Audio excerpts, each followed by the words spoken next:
ଥିବା ସବୁ କରେନ୍ସି ମାନେ କଏନ୍ ସବୁ କେଉଁ ସମୟର କେଉଁ ପଇସା।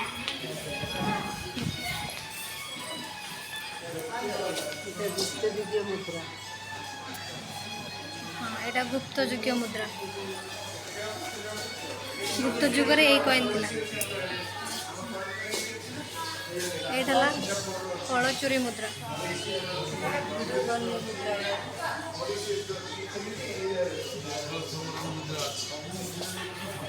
ସରଗପୁରୀ ମୁଦ୍ରା। ହାଁ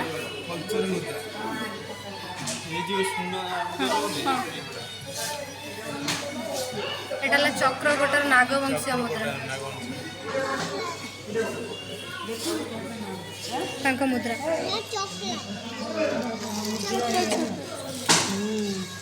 କେଉଁ ସମୟରେ ଏଇଟା ଗଙ୍ଗ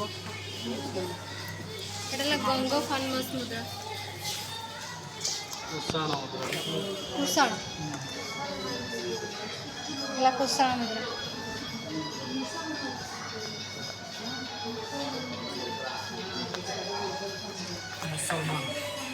ଏଇଟା ମୁସଲମାନ ଯୁଗୀୟ ମୁଦ୍ରା।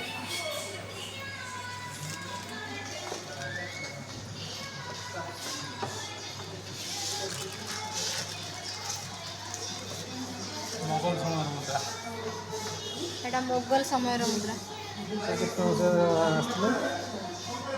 ମୋଗଲ ମାନେ ପୁରା ପ୍ରଥମେ ଦିଲ୍ଲୀକୁ ଆସିଥିଲେ କେତେ ମସିହାରେ ତ 1900 ନା ସରି 1800।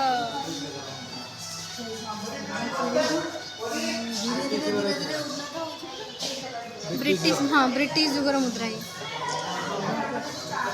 2 ଟଙ୍କା କଣ ଲେନ୍ଟା ନାହିଁ କି 2 ଟଙ୍କା କଣ ଲେନ୍ଟା ହେଡ଼ ନାହିଁ କି 5 ପଇସା ଥିଲା ଆଗରୁ ନାହିଁ। ବ୍ରିଟିଶ ଅମଳର 25 ପଇସାରେ ଥିଲା। ଏଇଟା ହେଲା ଆଧୁନିକ ମୁଦ୍ରା ମାନେ ଏଇଟା ଆମ ମୁଦ୍ରା ଉପରେ ଅଛି।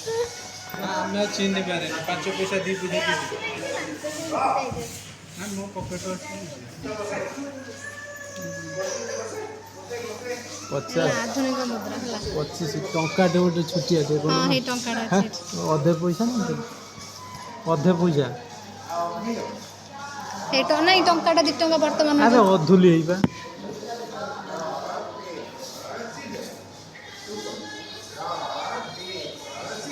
ଏ ହେଲା ପୁରୁଣା 5 ଟଙ୍କିଆ 2 ଟଙ୍କିଆ